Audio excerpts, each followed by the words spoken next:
Pada kesempatan kali ini saya akan menjelaskan materi tentang kaidah kebahasaan teks berita.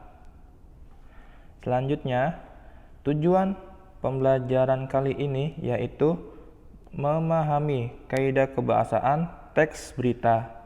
Nah, kita fokusnya hanya memahami kaidah kebahasaannya saja. Selanjutnya, apa itu kaidah kebahasaan? Kaidah kebahasaan terdiri dari dua kata, kaidah dan kebahasaan. Saya akan menjelaskan terlebih dahulu pengertian dari kaidah. Kaidah bisa dikatakan sebagai aturan atau rumusan yang sudah ditetapkan. Lalu kebahasaan. Kebahasaan apa sih? Kebahasaan itu yang berkaitan atau berhubungan dengan bahasa. Kalau kita ambil kesimpulannya dari dua pengertian itu, bahwa kaidah kebahasaan adalah sebuah aturan yang berkaitan dengan bahasa. Ini adalah pengertian dari kaidah kebahasaan. Apa saja kaidah kebahasaan teks berita?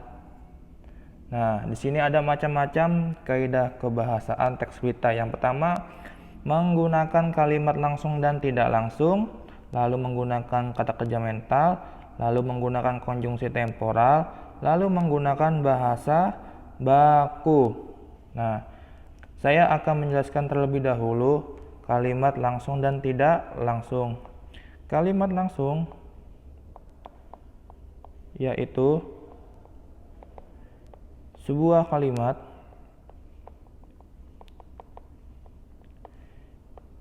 yang diucapkan langsung oleh orangnya atau penuturnya. Contoh,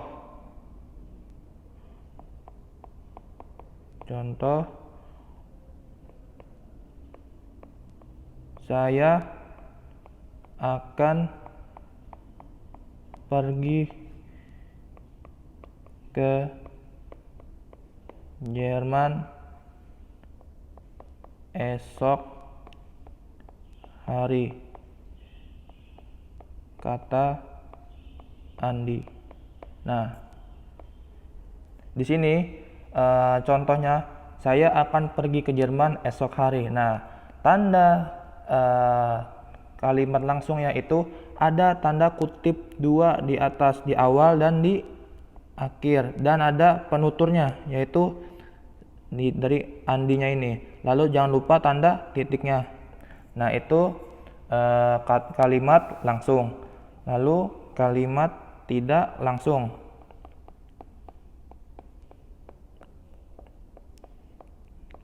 Sebuah kalimat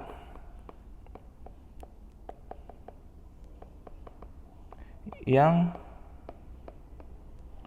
mengulas kembali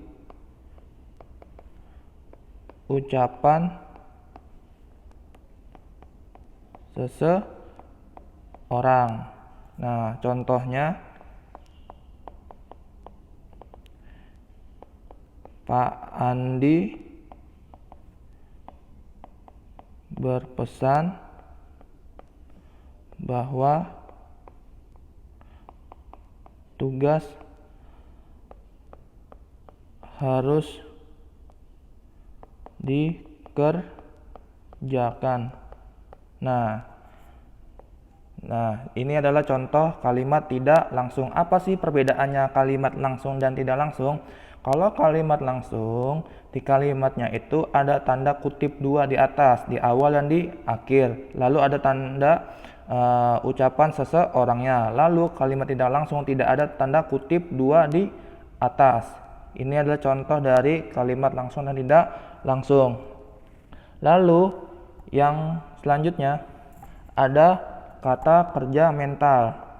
Kata kerja mental. Nah, kata kerja mental itu adalah sebuah kata kerja yang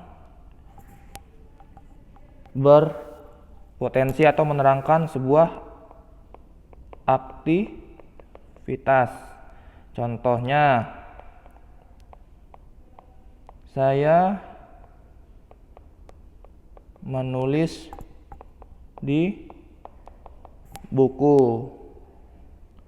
Lalu ada lagi, saya melihat orang itu di taman. Nah, mana sih kata kerja mentalnya? Yaitu menulis dan melihat. Nah, ini menjelaskan sebuah aktivitas menulis dan aktivitas melihat. Lalu selanjutnya ada konjungsi temporal. Konjungsi temporal. Nah, konjungsi itu apa? Kata konjungsi adalah kata hubung. Lalu temporal yang berkaitan dengan waktu.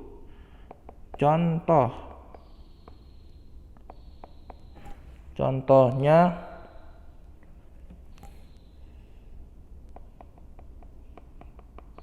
ketika saya bangun tidur, perut saya terasa lapar.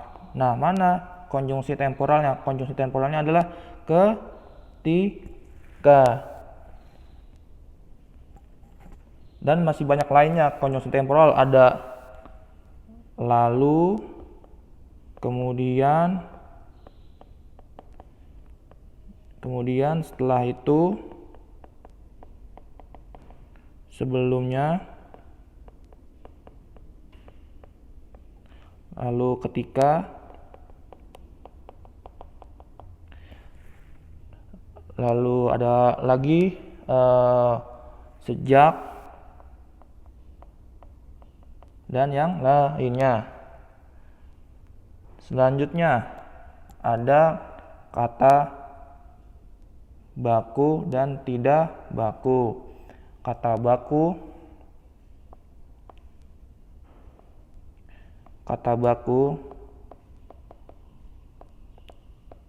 itu kata yang sesuai dengan Kamus Besar Bahasa Indonesia. Kata yang sesuai dengan KBBI atau Kamus Besar Bahasa Indonesia. Contohnya, mana yang kata baku dan tidak baku? Apotik atau apotek. Nah, di sini ada contoh kata baku dan tidak baku. Di sini ada apotik dan apotek. Nah, kata bakunya yaitu apotek. Nah, kata yang tidak bakunya yaitu apotik. Lalu ada lagi kata contoh lain kata baku yaitu anugerah atau anugerah. Nah, kata bakunya yaitu anugerah dan kata tidak bakunya yaitu anugerah. Selanjutnya, kesimpulan. Kesimpulannya adalah sebuah teks berita harus sesuai dengan kaidah kebahasaan yang sudah ditetapkan, karena pada dasarnya teks berita memberikan sebuah informasi. Apabila tidak sesuai dengan kebahasaan, maka teks berita yang dibuat akan sulit untuk dipahami. Jadi kata kuncinya adalah Kaidah kebahasaan yang sudah ditetapkan karena pada dasarnya memberikan sebuah informasi. Apabila tidak sesuai dengan kaidah kebahasaan, maka teks berita yang dibuat akan sulit untuk dipahami. Demikian materi yang bisa saya sampaikan. Terima kasih.